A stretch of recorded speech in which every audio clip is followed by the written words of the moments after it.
live, and this should be streaming by now. And then once it's actually set up, I'm going to open the door and let the people in.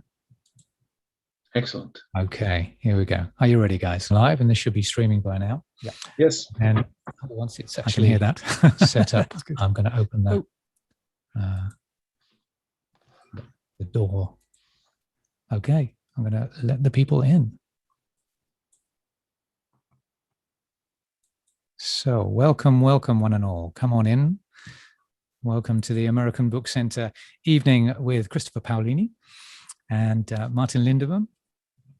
There's more people coming in. I'll be clicking the little admit button while I'm talking to you guys. So if I get distracted, you'll know what's going on. My name's Luke, and I'm from the American Book Center. And this is the evening that we put together.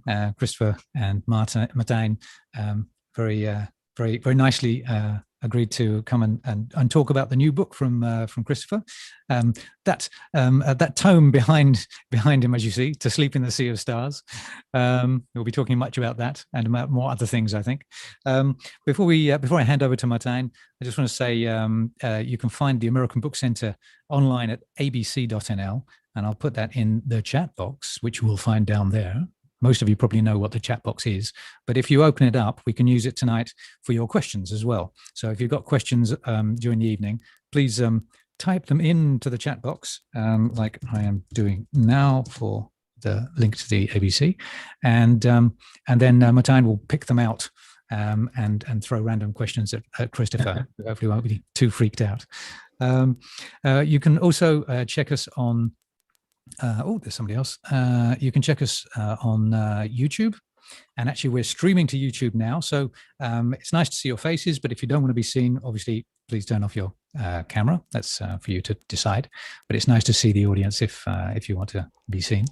And you can find on YouTube other videos from other authors. We had Zen Cho and Fonda Lee a couple of weeks ago.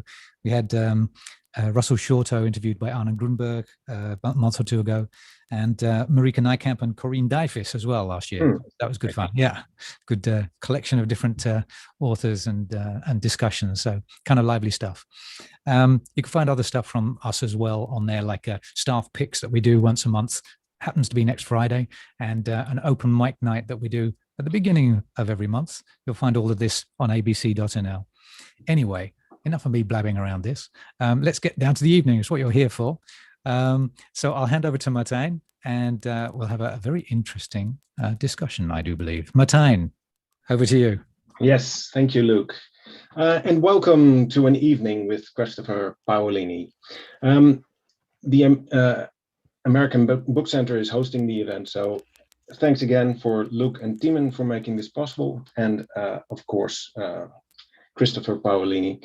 I'll come to him in a minute. I'll first introduce myself. I'm your moderator, Martijn Lindeboom. I'm a reader, I'm a writer, I'm an editor of readers community Hebban.nl, and I'm a science fiction and fantasy lover.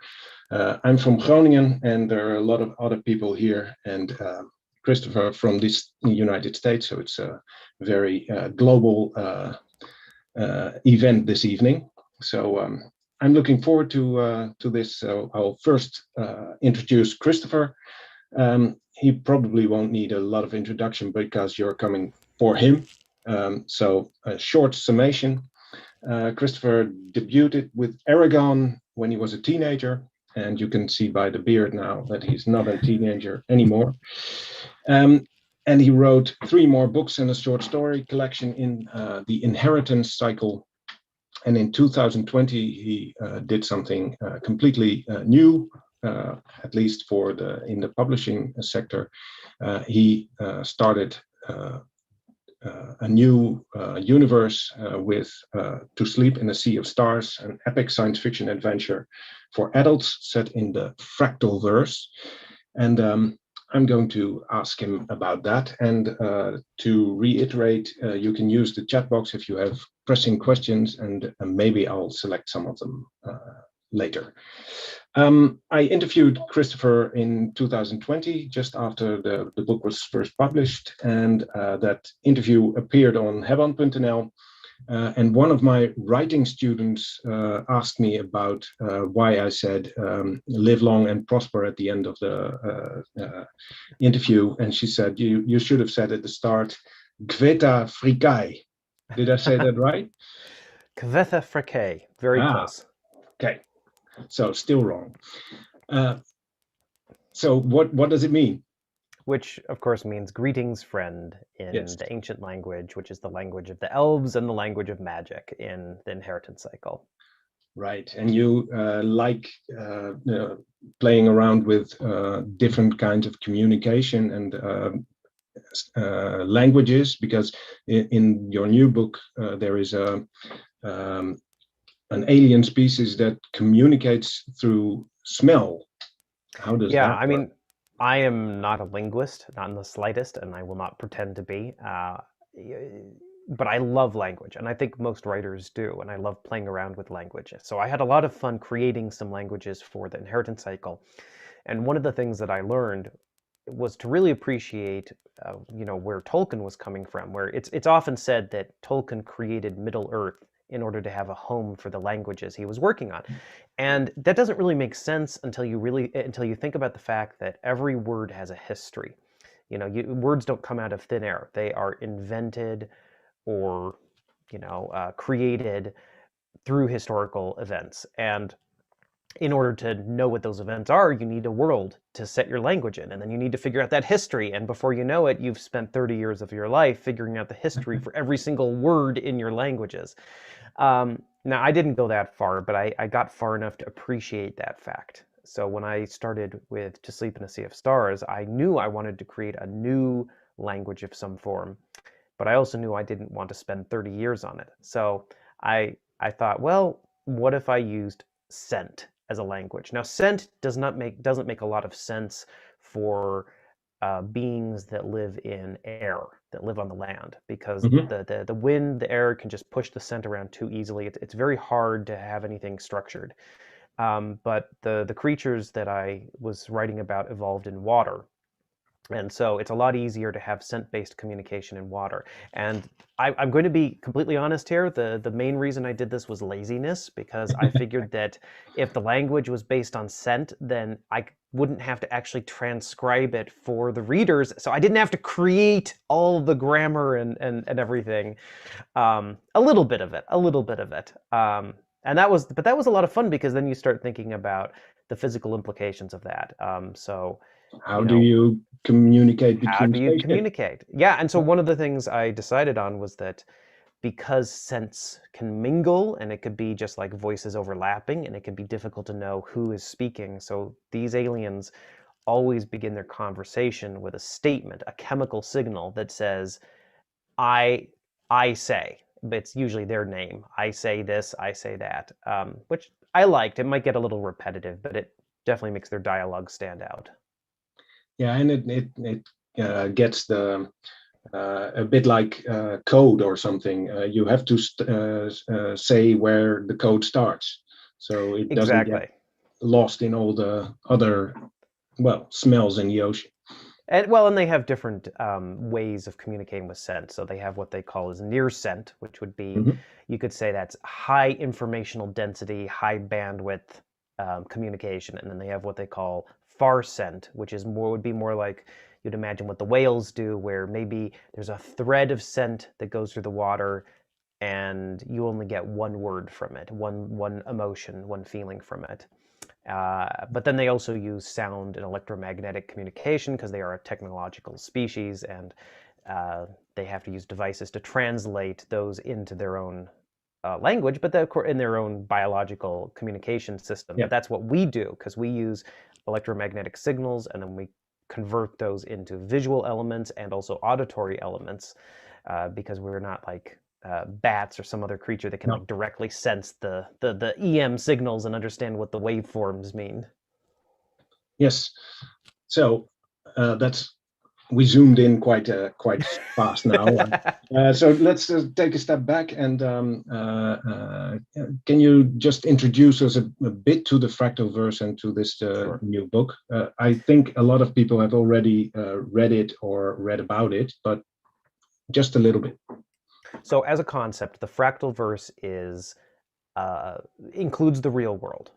And it is a setting that I worked on for a number of years. And the idea is that anything I want to write that is not explicitly fantasy, I can put into the fractal verse. So it includes the far future, the distant past, and of course the modern day. So if I want to write historical fiction, it would be in the fractal verse. If I want to write science fiction, it's in the fractal verse.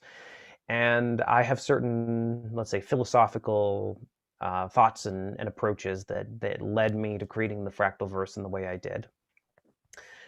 For To Sleep in a Sea of Stars, it is a grand space opera full of spaceships, lasers, aliens, explosions, heartache, friendship, loss, yearning, and of course tentacles.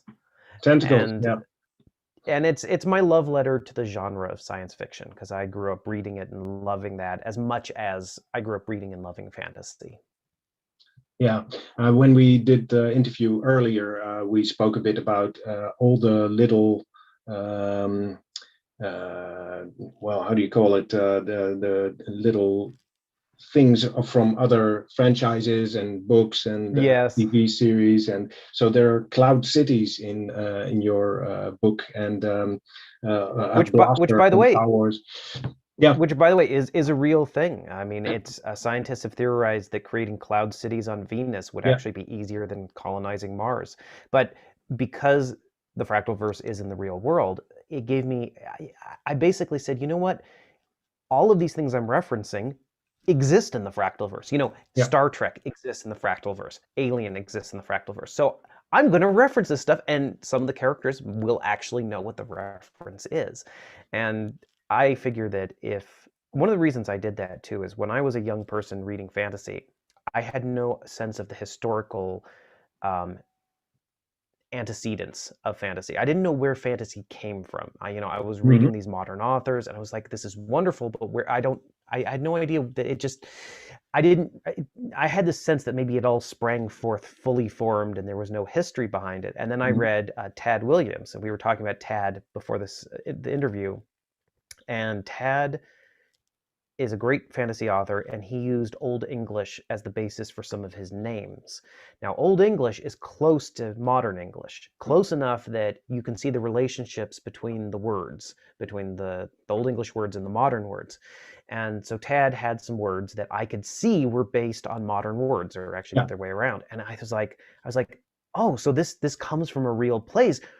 And I started researching and learning, and that's what led me to read Beowulf. That's what led me to read the Odyssey and the Aeneid and the Iliad, and learn where fantasy and myths and legends came from. And that was a wonderful experience. So when I write, I like putting in little hints and mentions that maybe some young reader is going to find, and it's going to tickle their brain and make them realize, like, oh, this didn't just come out of nowhere. This is a reference, and maybe I'll go read that reference or watch that reference, and I'll enjoy it, and it'll lead me to something new. And it's not just that the reference to the other book, but it also makes your world a lot more believable, grounded in reality, and stuff like that.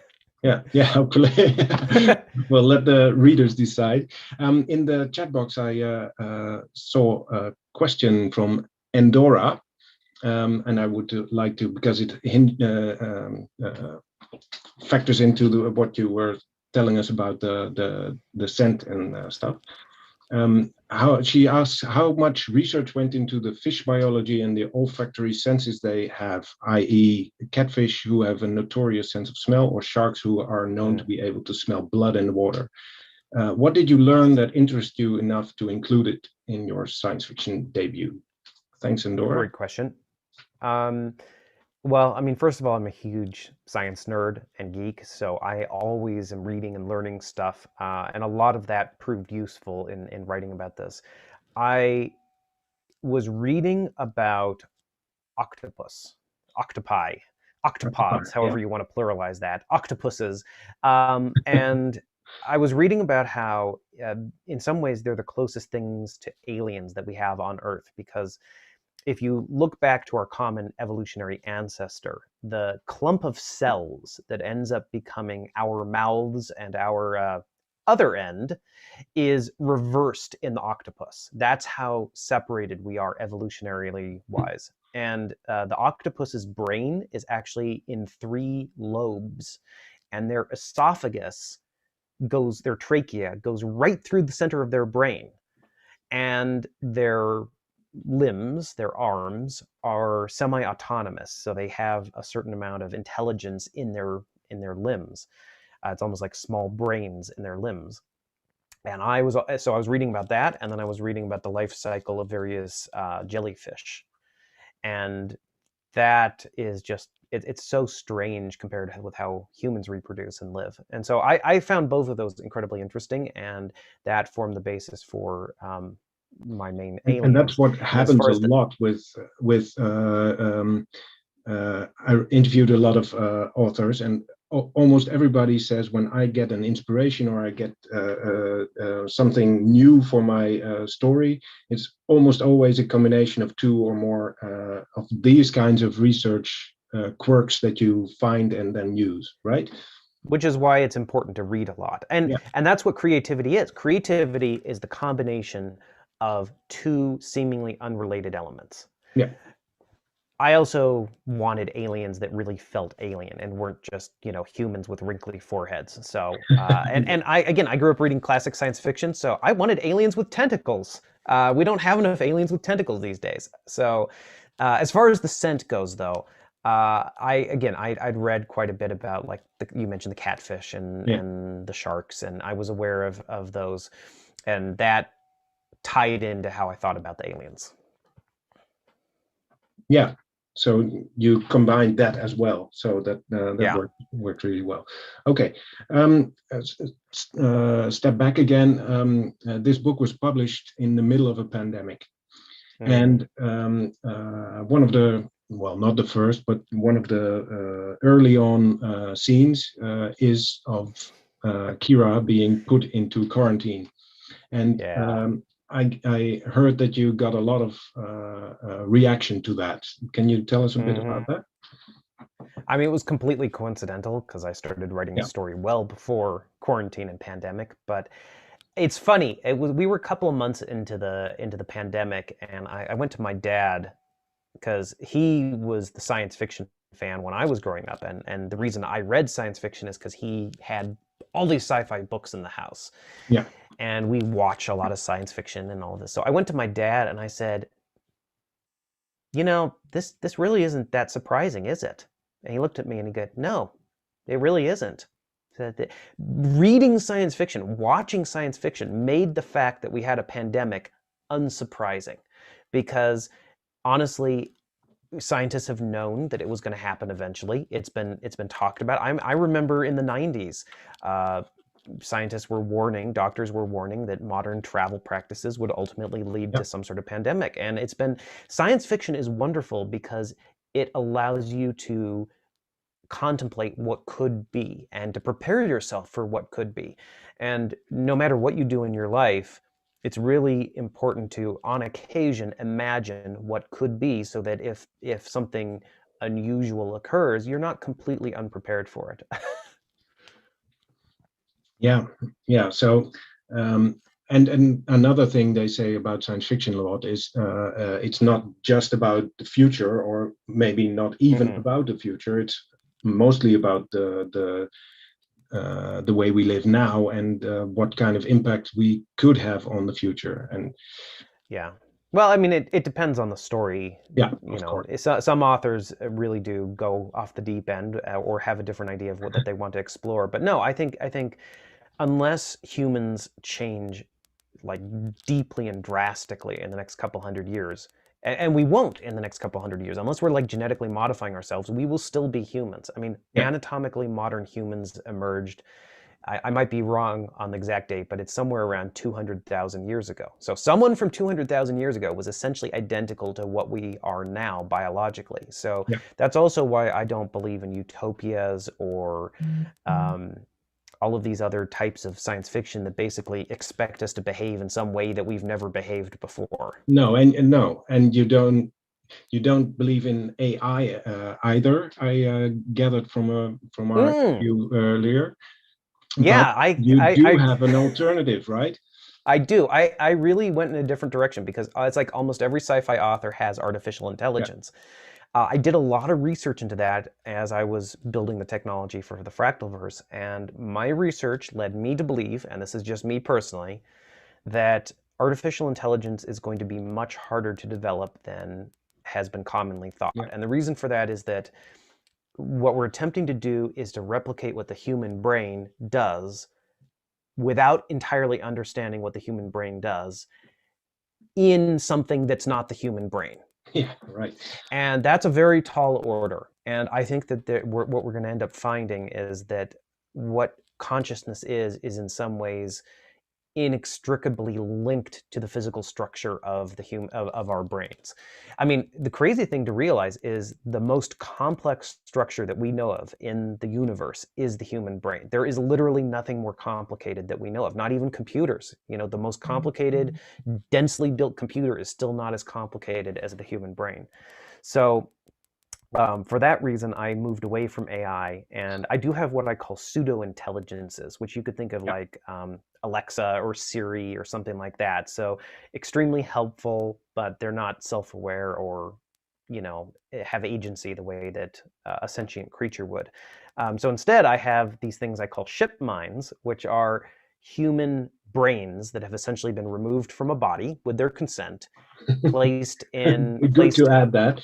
Good to add. Placed in you know, a storage container provided with a growth matrix and various hormones and other things that encourage growth, and the physical size of the brain increases. And I did this for three reasons. One, to get around the problem of AI. Two, because I think that humans love experimenting with our bodies, and as genetic manipulation becomes ever more common and possible, that we're going to start doing crazy things with our bodies. And that seems much more likely to me than anything, a lot of the other future tech. And then lastly, I was reading about the fact that there are animals with much bigger brains than ours. You know, you could look at an elephant or a whale. But what seems to determine intelligence in a lot of ways is relative size of the brain to body weight. So dolphins have a very high brain to body weight ratio. Humans have an extremely high brain to body weight ratio. But as your body gets bigger, and we could look at the whales, for example, it seems that there's more and more sensory information that the brain has to deal with. I mean, there's literally thousands of miles of nerves that they have to deal with that we don't. And dinosaurs even had brains in their hindquarters to manage the tail, right? Mm-hmm. And so thinking about like spaceships getting bigger and bigger and bigger, and that maybe this is something, so these ship minds would want to do is get bigger in order to handle the sensory information from these spaceships. And so the spaceships themselves become essentially like artificial bodies for the ship mind. So I don't know, I've always found bodily modification and stuff like that very interesting. I even have it in the fantasy because, hey, if you have magic, think of the things you could do. Yeah. Sorry, long answer to a short question. Yeah, that's what you're here for. Going on with the technology and the thing you said about humans using technology, because a lot of people aren't very enthusiastic about the state of humans at the moment. I think you have a different view on that. And, a lot of people say, well, people are inherently evil, or they will always wreck the future, or it will never be okay. How do you think about that? I think that if you take such a pessimistic view, you might as well give up. And giving up doesn't solve anything. So I also think that it's you know, not helpful to be completely utopian and think humans are wonderful and we do everything right. But all that said, you have to look at what we've accomplished. Our you know, infant mortality is at the lowest it's ever been in human history. You know, our lifespans, our medical technology. I mean, yes, there are problems that we have to face and deal with. There's no denying that. But overall, if you had to pick a period in human history that was the golden age, essentially, we're living in it as far as we know. It may get better in the future, but at least as far as we know, this is the best time in human history to be alive, all things considered. And that's kind of crazy to think about.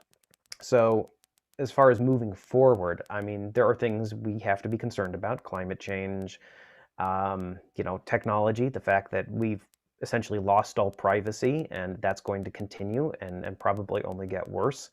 And it's also one reason I'm a big believer in expanding into space, not only for the continuation of our species, but also because it used to be, I mean, for all of human history, up until about 100 years ago, we had a frontier. We had wilderness. We had places where if you didn't fit into society, you could leave society and go create your own country, or you could, live in the mountains by yourself and ignore everyone else, or, you could try new systems of living, new ways of living. We don't have that really anymore. The United States was the last really big country to be formed, and it's not going anywhere, and if you want to change the political system, it's almost impossible. So I think having a frontier, having a wilderness is important for our species. And unfortunately, space is very difficult to get into. But as that becomes more and more possible, and as we expand, I think it's going to be really good. Because, I mean, the technology allows us to live in new ways, allows us to create new systems. But to do that, you need the space and freedom to create those new systems. And when things are very, very entrenched, it can be difficult for that to happen.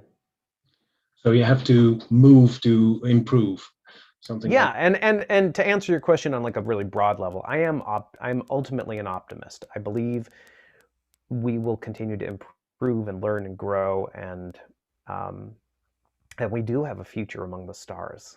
So yeah, I'm an optimist.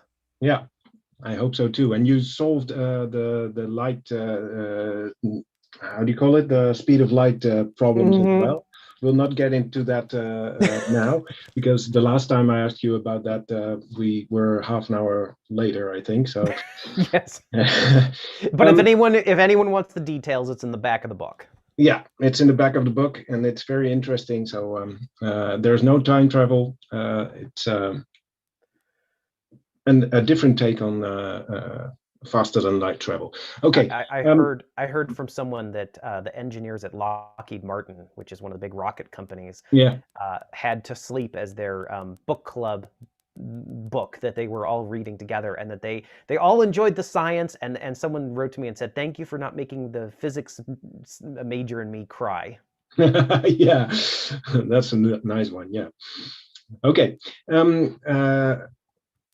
Well, we're talking about your new book now, but you have a lot of books in your past, and I see some questions in the chat as well, like when are you returning to the Dragon World of Aragon and stuff like that. So I'll put it out there. Well, as I mentioned before the call started, or before the interview started, I actually just sent off a new manuscript to my agent. It is a prequel to Sleep in a Sea of Stars, a shorter prequel. I don't know if it's going to be published. I don't know if it's any good. I'm sitting here biting my fingernails, waiting to hear on that. But regardless of what happens with that, I am looking forward to writing about dragons again. I have been working. I see a lot of people cheering in the. Yeah, I mean, I've been writing about spaceships and lasers for a long time. I'm looking forward to writing about dragons, and we are coming up in 2023 on the 20th anniversary of the Random House edition of Aragon. So it would be nice to have something new. Yeah, very good. So we'll see.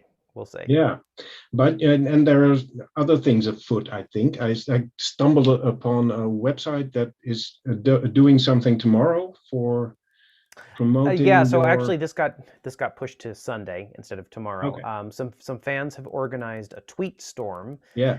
To get attention with Disney to get a remake for Aragon as like a television show or as a movie or something. And so that's happening on Sunday, the 20th. Yes.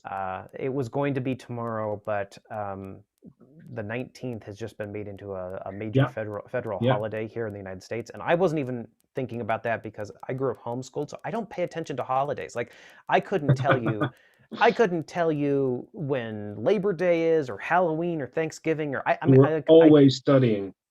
Yeah, just I never pay attention to the calendar, but Since tomorrow's a major holiday, we're going to do that on Sunday. Yeah. Okay. So fingers crossed for that one. Fingers crossed. Another question a couple of people asked in the chat was about the books you read yourself. And of course, this is an event sponsored by a bookstore. So we will have to know what you read yourself and if you can recommend anything. And I would really like you to focus on something that is actually being sold in a bookstore now. So not the very old classics. Yeah. Well, if you go old enough with a classic, it'll always be in a bookstore. That's true. Well, okay. So as terms of what I'm currently reading, and I don't know if this would be in a bookstore at the moment, but what I'm currently reading is a book called Musashi, which is about the great samurai Musashi Miyamoto. I got it here. Yeah. Yoshikawa. Yeah. And this book is called The Gone with the Wind of Japan. It's sold like 170 million copies in Japan. And I've seen the movies and other stuff about Musashi, but I wanted to read the book. Excellent. It's excellent. Not written in a modern style in the sense that there are lots of things that the author does that I don't think an author would do nowadays, but it works. It works and works really well. Yeah. As far as things that are more modern, I've mentioned A Memory Called Empire by Arkady Martine, which won the Hugo or the Nebula for Best Science Fiction Novel recently. And Kings of the Wild, and that's wild spelled with a Y. Yes! It's a very over-the-top blood and guts style fantasy. A lot of fun. I wouldn't recommend it to young readers, though. Well, of course, there's a couple of old guys being very good at what they do. It's very good. Indeed, as they say, be wary of an old man in a young man's profession. Very good. Okay, and another question from Andrea. Oh, that's one I had myself, but Andrea, very good. Was there a difference between the way you wrote Aragon or fantasy in general and To Sleep or sci-fi? Yeah, quite a few. The biggest one is the language. To Sleep in a Sea of Stars is written in a much more modern language.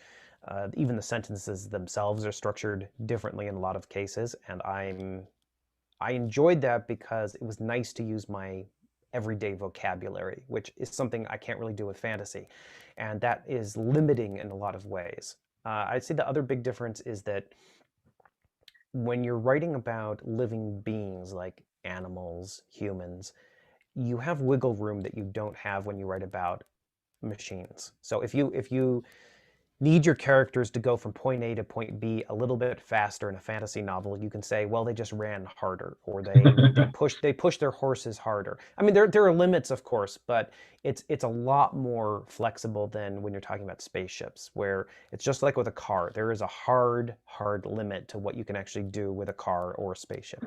Except when you've got Scotty in the engine room, then it's always another warp speed level.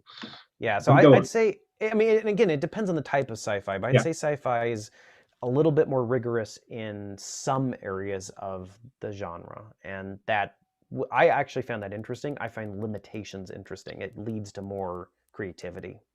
Yeah, that's one thing in creative science fiction fantasy writers classes is often said about magic and also about technology. There has to be a downside to it. Yeah. Otherwise, it'll make everybody far too powerful.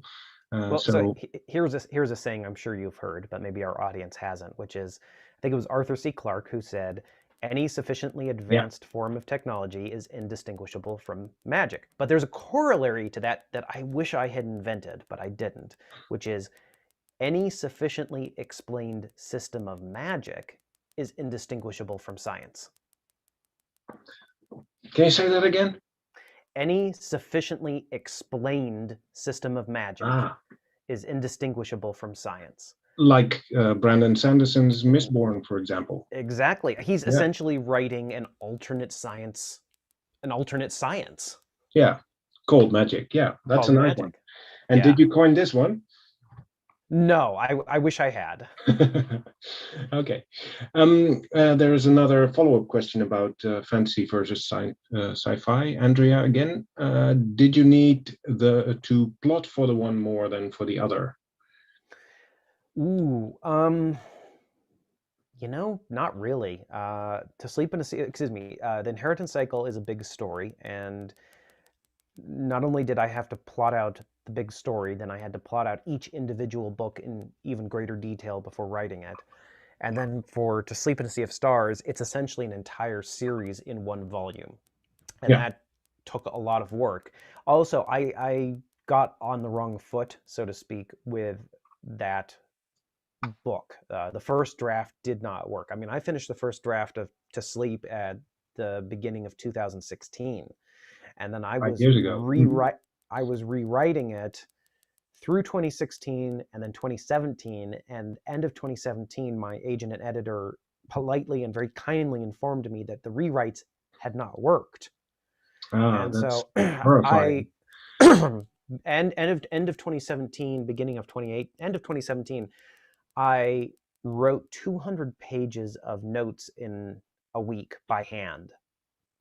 And I ripped apart every part of the plot that I had, all the characters, all the symbology, all the events, everything, rebuilt it. And then 2018, 2019, I basically rewrote everything in this book from scratch. So the first chunk of the book stayed fairly similar, but everything after the first chunk of the book was essentially from scratch. I mean, there was no, I'm going to vague spoilers here, but in the original version of the book, they never left 61 Cygni. There was no Nidus, no Bug Hunt, no Staff of Blue. There were no nightmares, no Maw, no completely different story. No Soul, no Cordova. None of those locations they visited actually were in the book.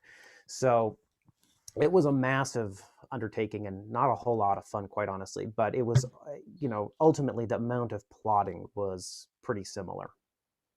Is that why you're not sure yet if the prequel will be good enough? Did it dent your confidence?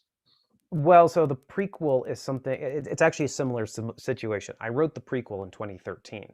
And it didn't work then. I knew it didn't work. It was a very rough draft, and I read it through and it was like, this needs more work to be publishable, but I want to finish To Sleep first, because it's a slightly grim story, and I didn't want that to be the first entry in the Fractalverse. So now that I've reworked it, you know, authors are bad judges of our own work. So I think I've done a good job. I've heard good things from my readers on my team. But you don't really know for sure until you get a wider audience and more people look at it. So I'm confident in the work I did. Whether or not it was enough for that particular story is something I'm not quite sure of yet. Okay. Yeah. Okay.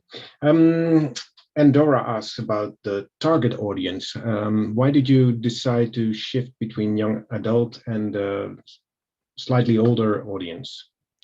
Is that because you got older? No, I mean, it's age ranges and genres are publishing fictions, if you will. They're a device of the publishers. When I wrote Aragon, I was not trying to write young adult fantasy. I was writing the best fantasy story that I could write at that age. Now, of course, I wasn't deliberately writing something full of sex and violence, although there's a fair bit of violence in the Inheritance Cycle. I was just writing the best version of that particular story. Same for To Sleep in a Sea of Stars. I didn't set out saying YA adult. I said, what's the story I want to tell? This is the story I want to tell. And then the publisher decides how to market it. Okay. Since the main character is over 18, that automatically makes it an adult story as far as the US publishers go. I mean, if I write a story with a character who is 18 or under in the United States, it doesn't matter how much sex or violence or politics or religion or whatever I put in that story, it's still classified as a young adult or children's book. So that's weird. It's, you know, it's weird. Certainly for America, that is known to be sometimes a bit prudish. There's an old joke in the film industry which goes, what is it? In Europe, you can have sex but not violence. In the Yeah. United States, you can have violence but not sex. And in Asia, you can have both sex and violence in your films. Yeah. Which, by the way, if you've watched some Korean films, Oh my God. yes. Yeah. Scary. No, so it's just a publishing fiction. And that's why I don't worry about it when deciding what to write or how to write it. I was just like, is it a good story? Do I want to tell it? Okay, Yeah. I'm gonna do it. So you don't start off with the target audience in mind, and you don't even start off with whether it will get to the stage you are now, because you had to throw away a lot of stuff apparently. Yeah. No, I mean, if you worry about that too much, you Yeah. won't write. I think the only time I really would think about the age of the audience would be if it were for, younger children. If it were a picture book or a young children's Yeah. book, that would be my first thought. Is like, okay, it needs to be appropriate for that age, Yeah. and not just in subject material, but also the way it's written. Yeah. Okay. Well, we have. I think we got the most of the questions in the chat. Is there anyone who wants to shout out something? You have to be quick. Well, I will say that the response to Sleep in a Sea of Stars has been lovely.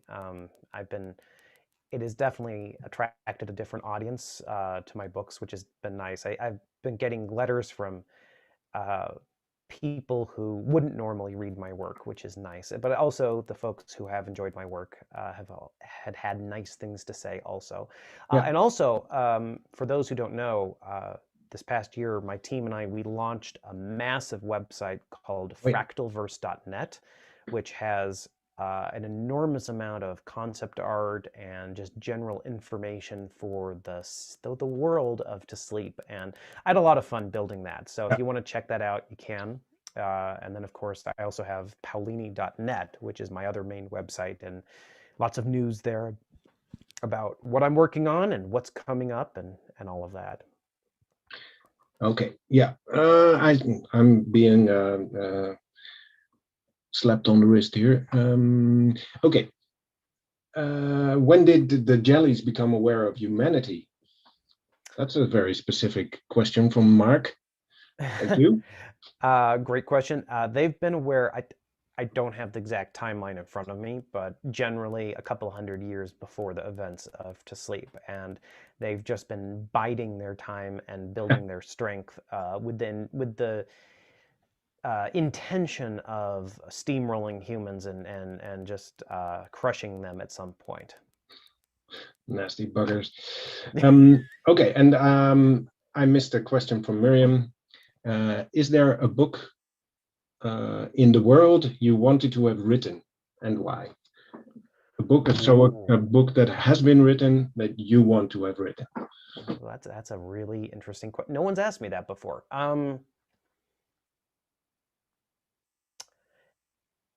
Wow. Okay, if we're talking about fantasy, I would say the original Wizard of Earthsea trilogy by Ursula K. Le Guin. And the reason I say that would be that I'm enormously fond of how condensed it is and how beautiful and evocative, and it deconstructs the genre while still satisfying expectations in a really wonderful way. And I think the last book, The Farthest Shore, is just a really powerful examination of mortality. And, Yeah. If we're talking, let's say, more literary fiction, this might be a bit of an odd one, but Smilla's Sense of Snow by Peter Hoag. And I like that one because it's science fiction, but B, it is a real, a good, well-written take on what it's like to be an outsider in society. And then, let's see, that was sci-fi, fantasy. Smilla's Sense of Snow is science fiction, you think? Oh, definitely. It's Why? very, very slightly. Oh man, could you do we spoil it or do we not spoil it? Okay, then don't. I would say because of the ending, because of what she goes and finds and all of that would technically be science fiction. Okay, so read it. but very sideways science fiction. Yeah. Boy, anything else? I mean, there's so many great. I think if I were writing pre-Tolkien, then The Worm Ouroboros by E.R. Oh, yeah. Edison. It's Baroque and over the top and completely silly in some places, but just really intense, awesome fantasy. Okay. Something you should know. Jamie Gibbs says, I love everything I've read from you. I have a bunch of fan art inspired by your writing. So you can... Awesome. Well, if you post it and tag me on some of the pictures, then every Friday, and today's a Friday actually, I do #FanArtFriday, and I try to share images about that the fans are doing, because I love that and it's pretty awesome. I missed Fan Art Friday last week, unfortunately, and I didn't even realize it because my wife and I have our first child, and I ran out of sleep, and I closed my eyes for 30 seconds and woke up 10 hours later. So that's, yeah, that happens. Yeah. that happens, exactly. Okay. Okay, we're going to wrap up. I'm going to read one or two more. Who illustrated the cover of To Sleep in a Sea of Stars? To Sleep in a Sea of Stars was done by a design studio, and I want to get the name here. It was Face Out Studio, but the actual design was done by a woman, Lindy Martin. She did a really lovely job, and in fact, I did a brief interview with her about the process of that, because she was a fan of Aragon when she was growing up, and then she got to design this cover. So if you go to my website, paolini.net, and if you search for Lindy Martin, or if you just search on the internet, you can find that interview. And also, the interior art of the book was something that my assistant, Emanuela, did. Her family's actually from the Netherlands. But she did that, and I did some of the maps also. So it was a combination between the two of us. All right. Okay. Okay, two more questions, and then we're going to wrap it up. From Andorra, what is your definition of the difference between sci-fi and fantasy? Oh dear, Andorra, this is going to take a while. No, it won't. No, it won't. I have a quick definition. A quick definition. So fantasy is when you break the laws of physics and you ask how it was done, you wave your hand and say, a wizard did it. And science fiction is you break the laws of physics, and when asked how you did it, you say, I inverted the flux capacitor and turned up the tachyon beam. Still a wizard. Still a wizard. I think the main thing is fantasy can do things that operate more on dream logic. You know, the magic in Lord of the Rings is not explained, for example. The magic in Brandon Sanderson's books, and even my own, is much more explained and tends more toward the sci-fi, sciencey side of things. Science fiction tends to want to explain things. It doesn't have to. There are exceptions, but in general, it tends to want to explain things and to understand how things work. I mean, it's part of the genre type, science fiction. Yeah. Science, yes, right. Okay, the last one, and well, we'll see how this pans out. From Miriam, how much is what you read? How much does what you read affect how you write? When I was younger, I would find that what I was reading would highly affect my prose style, and that was simply because of a lack of experience. You know, I hadn't written that much, and so what I'm reading would seep over to how I was writing. So sometimes I would avoid reading when I was in the middle of really, finishing off a manuscript. And you may have heard what's called, an author having a voice, the author's voice, the author's style. And the question is, how do you get that? Well, you can get it very consciously by saying, I'm going to write in this very specific way. But the more honest answer, I think, the truer answer is that your style, your voice comes from solving the same problems hundreds and thousands of times. How do I structure dialogue? How do I move a character in and out of a location? How do I plot a book? All of these decisions, and you do it over and over and over again. So these days, when I read a book, I may admire the prose style, but unless I'm trying to write in that prose style, it doesn't affect me. Okay. I'd say what I do take from what I read tends to be more ideas and information. So facts, figures, ideas, and then it's like, oh, that's interesting. I wonder if I could do that in my book, or maybe I'll research more on this subject and learn more about it. Yeah. Okay. Well, thank you. It was very interesting, and we're about out of time, so we're going to wrap it up. First, a big thank you to the American Book Center and Timon and Luke for setting this up and making it roll like it did. And of course, a big thank you to Christopher. It was very nice talking to you again, and I'll say properly now, I eat the path. Yes, eat the path, which is from To Sleep in a Sea of Stars. Yes, of course. Thank you all for being here, and well, I hope you enjoy your evening, and see you later, probably in some kind of book or something, or at ABC. Bye-bye. Yes. Yes, thank you. Well, and maybe we'll get to do this again when my next book comes out. Yes, that will be nice. Awesome. And live at ABC, maybe. That would be lovely. I would love to do that. Okay. All right, thank you. So thanks very much, Christopher, and thanks very much, Martijn. And definitely keep a check on the abc.nl and the American Book Center. And thanks for all for coming. And we'll say adios, and we'll close down our cameras. So thanks. Ciao. Bye all.